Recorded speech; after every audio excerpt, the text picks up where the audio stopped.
Been meaning to get to this one for a couple of weeks, and there's another opportunity to kind of step up and do something. It's called the Orange County Walk to Remember, and Kristyn Von Rotz is the organizer, and she is on the line with me right now.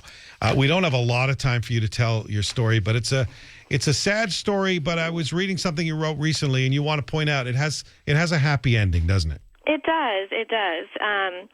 Basically, my story is that I was pregnant, and I was carrying a baby that was growing, at the right pace, and I was healthy, and everything was going really well. And then when I was 19 weeks pregnant, I found out the baby I was carrying was diagnosed with alobar holoprosencephaly, and basically I was told that my baby had no brain and he would not survive.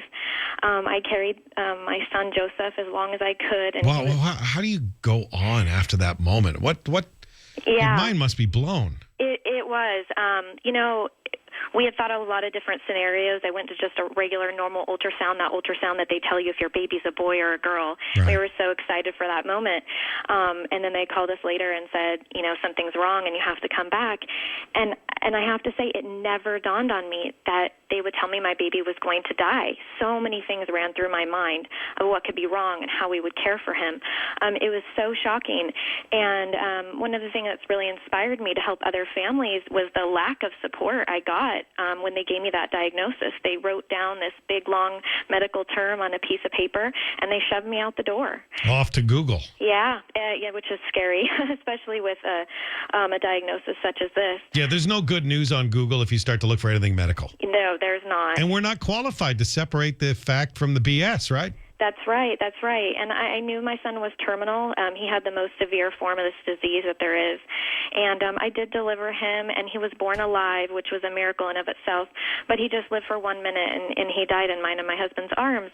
And, I just looked at this tiny baby, and I thought, this can't be the end of his legacy. This just can't be it. I can't just have this baby that's born and is never remembered.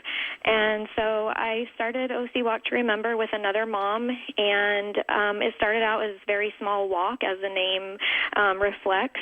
And in 9 years, it's grown to be this huge, multifaceted nonprofit organization that supports 20 hospital support groups and national groups.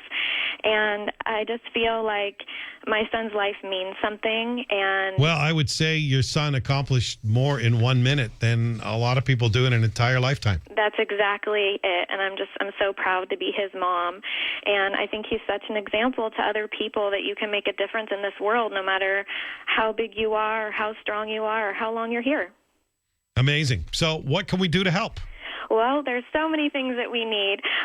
We need donations and volunteers, and really just to get the word out there to moms like me and families like mine that have lost a baby, that you aren't alone and that there is support and that there is better care for families. Our website is ocwalktoremember.org, and there's lots of information on there. We have a golf tournament that's coming up on September 13th in Orange County, and then we have a big annual walk in October 5th. And that also takes place in Orange County. And, we just love people to come and participate and see what we're about and, give support to these very, very special families and keep remembering these babies, because I'm just one example. 1 in 4 women loses a baby. So there's so many families that need love and support. Thank you, Kristyn. We'll have you back on next month closer to those events and talk about it again. That would be great. Thank you so much for the opportunity. Appreciate it.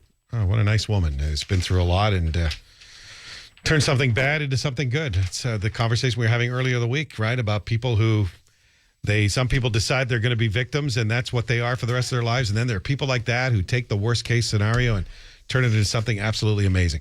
Her website, ocwalktoremember.org. There's a link on my webpage. You can go check it out there.